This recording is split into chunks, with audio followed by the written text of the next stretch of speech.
sangat bagus untuk menyikapi kebijakan gubernur yang niatnya bagus, tapi Pak Gubernur yang sekarang Pak KDM itu banyak dibohongin dan ditipu oleh staf-staf bawahannya. Kaget saya. Oke, kita sampaikan.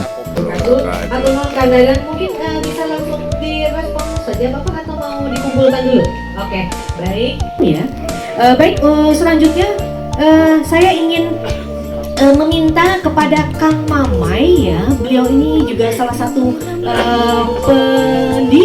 pendiri dari FHJJ. Barangkali Kang Mamai? Oh, simpatisan biasanya suka paling semangat Pak simpatisan teh ya. Oke, jadi bagaimana Kang Mamai? Ayolah speak up sedikit aja. Bangga. Baik, terima kasih Kang Mamai. Mangga teu sawios pada cari kau ge. Asal ulah gogoleran.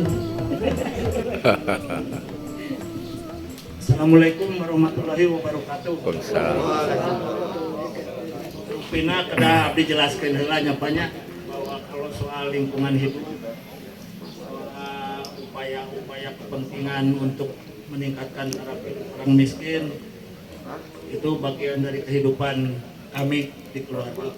Kami dari kecil, dewasa, sampai mendekati aki-aki juga selalu diberi wejangan tentang hal-hal tersebut oleh almarhum tua kami.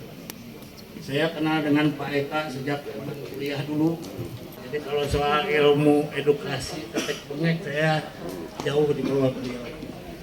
Sedikit mungkin saya ada punya kemampuan yaitu tentang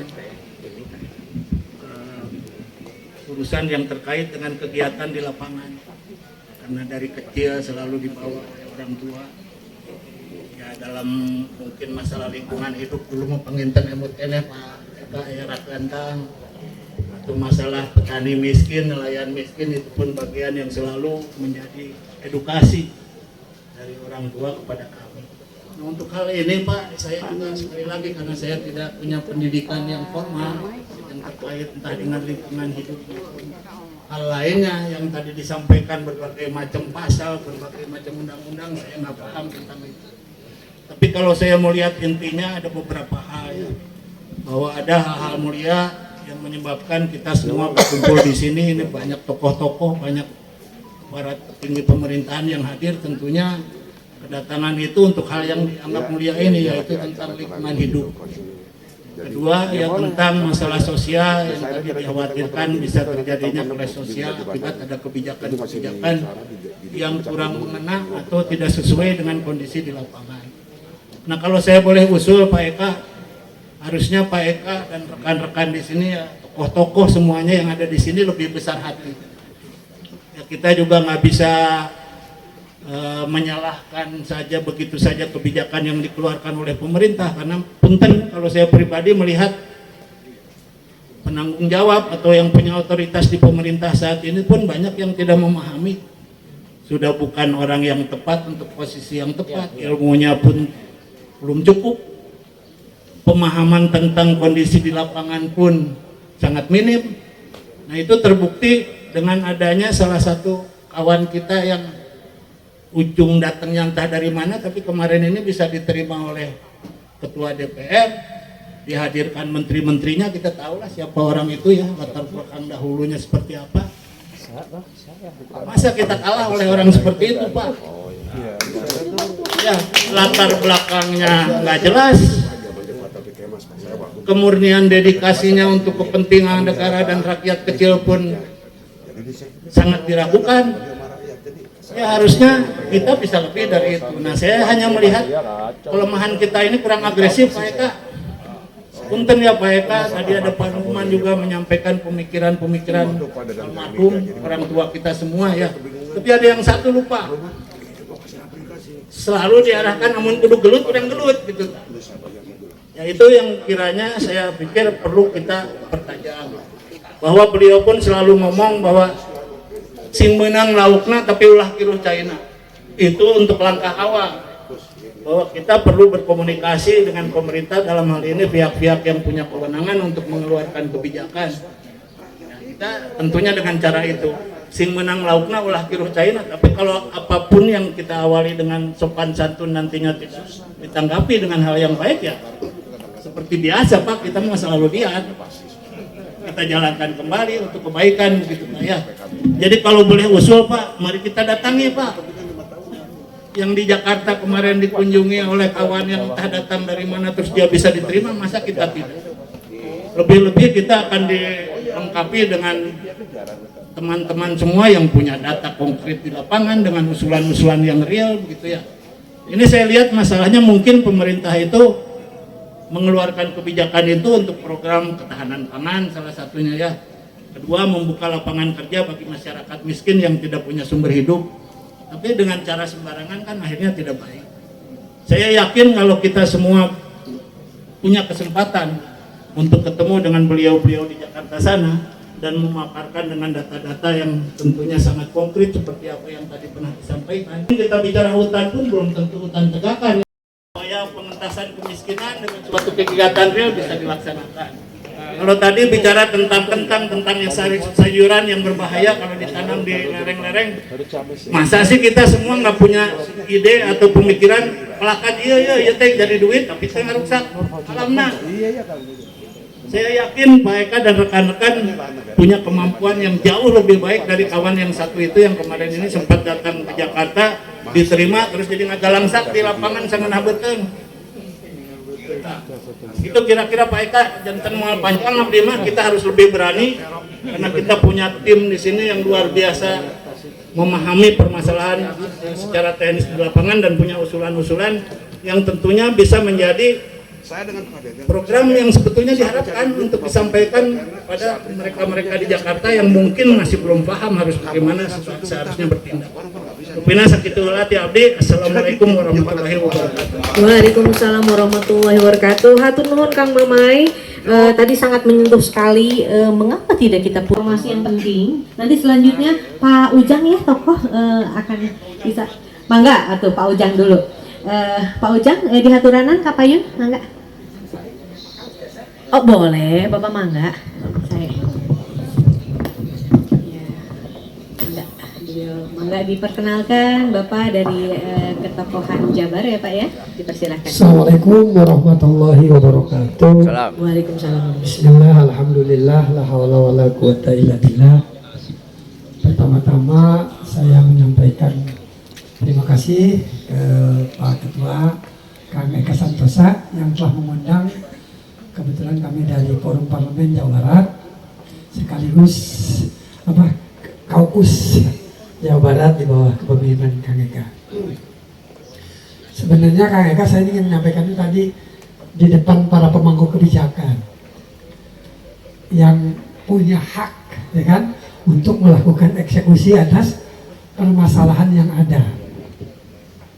Tapi beliau sudah pada tidak ada, ya saya titipkan aja sama Kang Eka nih. Jadi gini Kang Eka, kalau kita bicara reforma agraria, bicara pertanahan, termasuk hutan, sebenarnya regulasi sudah banyak dari dulu sampai sekarang. Tapi yang jadi pertanyaan, regulasi banyak, tapi kenapa permasalahan hutan terus aja berjalan tidak berhenti? Ya tadi, perombakan, penggundulan, dengan alih fungsi lahan, terjadi konflik pertanahan. Sebenarnya hal itu harusnya bisa diminimalisir dengan undang-undang yang ada itu. Karena kalau undang-undang hanya sebatas sebuah kertas, baik isinya tapi tidak mampu mengejawantahkan implementasi dari undang-undang tersebut, yang paling penting adalah law enforcement-nya, mau undang-undang seperti apa juga tidak akan pernah berjalan dengan baik, Kang Eka.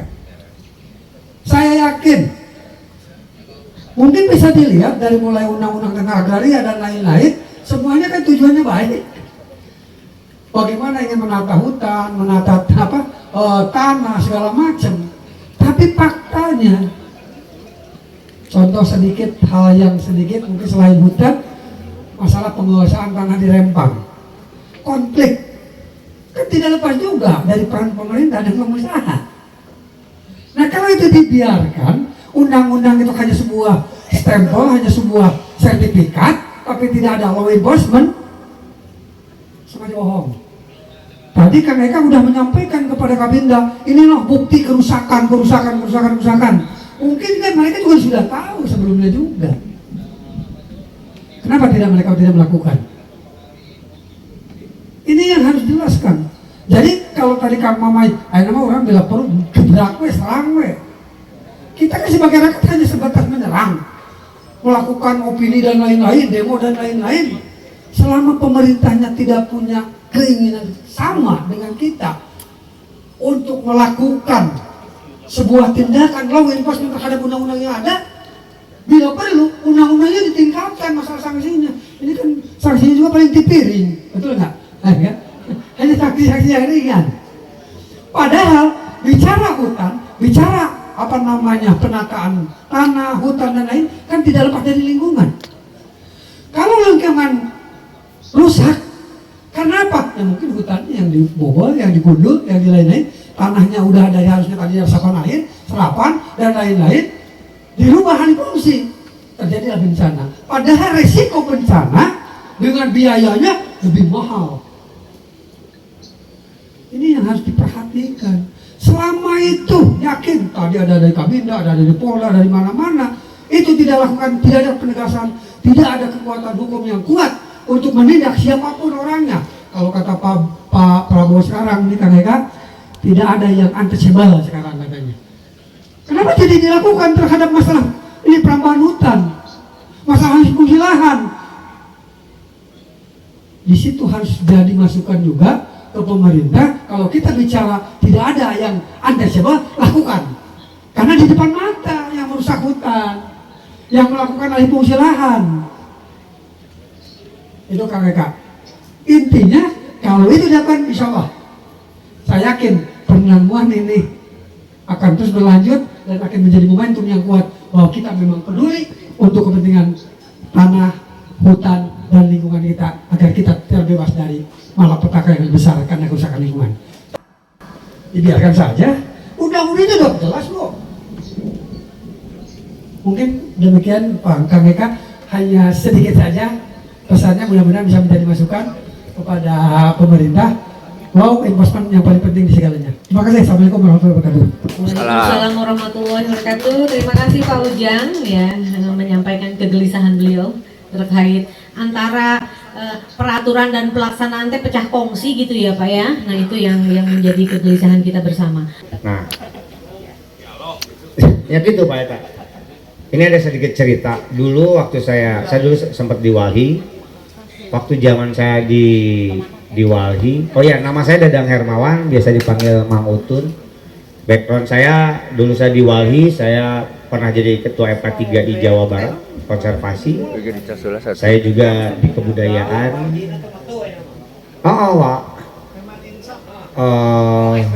Di kebudayaan dan di kegiatan sosial. Di mana-mana.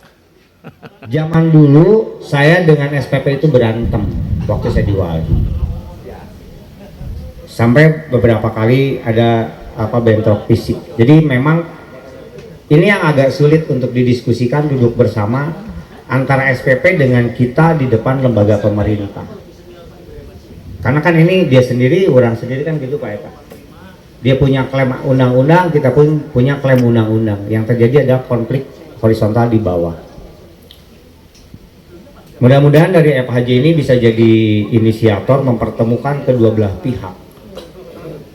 Karena namun tidak ada pertemuan dari kedua belah pihak yang difasilitasi oleh pemerintah, maka dia akan berdalih atas nama rakyat dan kemiskinan, terus melakukan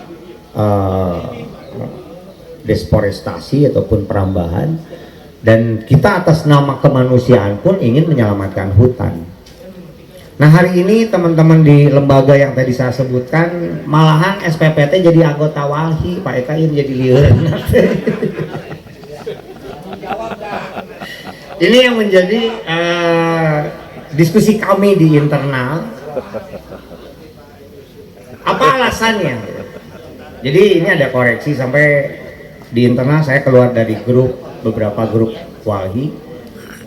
Karena saya tidak sepakat dengan apa yang mereka lakukan. Satu, saya berharap FHJ menjadi inisiator.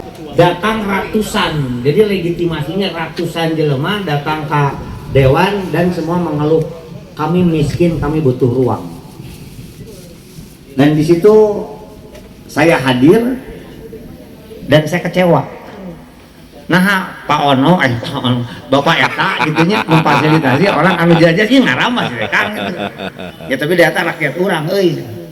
Nah, ada berarti satu adalah jalurnya jalur diplomasi ataupun jalur pemerintahan, yang keduanya Pak Eka senior politik bagi saya, mungkin bisa juga cari jalan. Jadi saya dapat info ini Pak Deddy Mulyadi, orangnya Deddy Mulyadi, Pak Deddy Mulyadinya sedang merencanakan pembangunan rest area sekitar 30 hektar lebih di jero kawasan PTPN. Satu sisi kan ngabongkar, tapi stroberi itu dibongkar, tapi dia punya niat yang lain. Tapi dalam narasinya Deddy Mulyadi itu ya kan Bapak Abi kan. Kalem atuh, kalem. Jangan saya pakai pikuku Sunda kudu ngajaga leuweung. Nah, kalimat itulah yang kita kunci, Pak. Deddy Mulyadi selalu ngomong, saya pakai pikuku Sunda, ajaran Sunda, orang Sunda mah kudu ngajaga leuweung. Nah, kalimat narasi itulah yang kita kunci, Pak Eka, kemudian kita dorong. Jadi Abi terus ada sedikit PP video gitu. Saya mendukung apapun niat baik Pak Deddy, ngan Pak Deddy teh hiji masih kena gede bohong, kaduana loba ditipu ku bawahan. Termasuk saya minta Pak Deddy menghentikan Sari Mukti lain rek masang mesin listrik. Pak Deddy dia pengen nanam pohon, ayo leuweung geus jadi galedegan dijadikan tempat sampah. Jadi saya meneruskan perjuangan, karena saya juga bagian dari pendiri FHJ, saya meneruskan perjuangan FHJ, Pak Eka dan kawan-kawan. Bagaimana menutup Sari Mukti, ican aya jawaban Pak. Cuman cik eta ke statement Pak Deddy Mulyadi teh cik lengkahna kumaha paling teh. Kan orang perlu lengkah konkret Pak Gubernur, bukan hanya statement di media. Yang kedua penting sekali saya rasa Pak Deddy Mulyadi, karena hari ini ada abuse of power-nya Gubernur Jawa Barat kabeh dinasieun meureunnya. Jadi Pak Sekda ataupun siapapun agak takut memberikan masukan yang konkret. Nah, FHJ sebagai kelompok masyarakat punya data komprehensif, disampaikanlah kepada Deddy Mulyadi, kepada Gubernur Jawa Barat. Pak, Jawa Barat teh ku reforma agraria teh geus leungit leuweung teh sekian hektar. Kemudian dari sekian hektar itu apakah benar ada peningkatan pendapatan, penurunan angka kemiskinan? Tidak, Jawa Barat masih provinsi termiskin. Jadi ironis leuweungna beak masyarakatnya tetap miskin. Nah, pertanyaannya yang nu beunghar saha? Nah, yang terakhir, Hulu Citarum dengan Citarum harumnya 13 triliun pun menghadirkan TNI tidak bisa merubah melawan bandar-bandar sayur. Hampir 90% Pak Hinten, Pak Imamnya, wilayah itu kan wilayah kawasan perhutani. Dan itu sejak dari zamannya Pak Dani Setiawan sampai hari ini masih jadi tegakannya nggak ada, sayur semua. Nah, Pak Deddy Mulyadi tadi beri contoh eta, Pak Deddy, ku Pak Deddy masa daya teh beres, cik urang tangtang ya Pak Deddy Mulyadi bisa tuh meresan Hulu Citarum eta lah hiji lah. Gitu Pak Hinten Pak Eka. Punten dari aya nu bendan samarkum. Waalaikumsalam warahmatullahi wabarakatuh. Atau non kandadan mungkin bisa langsung direspon saja Bapak atau mau dikumpulkan dulu? Oke, baik Kang Dadang. Sekarang Pak Tony tadi juga ada yang ingin sampaikan data informasi yang penting. Nanti selanjutnya di bidang konservasi. Ya, kita lupa ya, sepertinya ATR BPN tidak terundang Bapak. Oh diundang, ada hadir kah? Oh tidak hadir ya. Ya ini kaitannya dengan PPTKH ya. PPTKH itu sudah di launching itu 2017 ya untuk TORA, Tanah Objek Reforma Agraria itu ada hadirnya itu di luar Jawa ya Pak ya. Ternyata sekarang ini mulai 2024 ternyata Jawa Barat sudah masuk bahwa TORA itu bisa di dalam kawasan hutan. Nah tentu menjadi mengurangi luas kawasan hutan, yang mana Jawa itu sangat sedikit ya, masih kurang ya, kurang dari 30%, di posisi 19% sekarang ini Pulau Jawa. Nah, tapi itu ada sebuah kebijakan, dan seperti apa nih yang sebaiknya harus ditanggapi? Tentu ATR BPN yang sudah mengeluarkan sertifikat di dalam kawasan hutan ini memang perlu kita klarifikasi sejauh mana sih verifikasinya untuk menetapkan bahwa itu sudah bersertifikat atau tidak. Terima kasih. Mendesak Presiden untuk membuat sebuah langkah atau kebijakan yang Ya, karena ini kemarin kan sudah melibatkan beberapa menteri ya waktu di DPR, lalu ada pimpinan DPR dari 4 kan 3 memberikan satu respon. Ini dipandang sebagai seperti sesuatu yang sudah legitimate kan, padahal kan tidak. Ini baru isu kan, reforma agraria belum ada pengagendaan. Tapi dampak di lapangan jelas. Oleh karena itu Presiden harus tahu tentang kondisi ini gitu. Pak Numan adalah Saya kira beliau nih, ini jagonya dia. Ya, Pak. Jadi gini, sarasan seperti ini masih koma, Pak. Ya. Ini masih akan ada serial berikutnya. Serial kali ini sebenarnya akan mengingatkan, mengingatkan bahwa niatnya baik. Ya, awalnya itu adalah sebenarnya kalau zaman saya istilah soft land reform, land reform lunak. Tapi sekarang jadi hard land reform, dan itu ditumpangi oleh penumpang-penumpang. Benar. Nah, itulah yang akhirnya terjadi jual beli lahan dan sebagainya. Nah, itu tidak bisa dibiarkan. Cuman kita ingin memberikan niat baik kepada pemerintah. Tolong lihatlah ini, karena dampak bencana itu akan luar biasa. Das itu sudah kelihatan pusat. Nah, sarasan seperti ini adalah memperkuat upaya untuk mengingatkan pemerintah, bukan melawan pemerintah, enggak. Kita mengingatkan karena hasil sekarang ini adalah nanti yang metik Generasi yang akan datang. Pak. Nama saya Haryati Himawan. Saya kebetulan juga ketua Dewan Pakar Pensiunan Hutan. Di samping saya dengan Pak Eka di FPNJ, kemudian saya juga pendiri lembaga Bersahabat Selamatkan. Yang penting hutan Jawa lah, kita cari kawan saya. Sekarang senang kan ada senior seperti Pak Nukman. Kita akan memperluas jejaring, termasuk teman-teman di wartawan ini juga jejaring kita. Kayaknya cukup lah. Cukup ya, udah bagus ini videonya. Oh, udah cukup, ini bagus kan. Mantap ini. Saya kalau dengar beliau aman deh. Bayangin 10 tahun yang akan datang kalau terjadi bencana ini kering, Pak. Jadi Pak Numan tenang sekarang ya? Tenang. Ada generasi. Saya resah itu gara-gara itu, Pak. Siap. Kok Gunung Wayang Windu habis.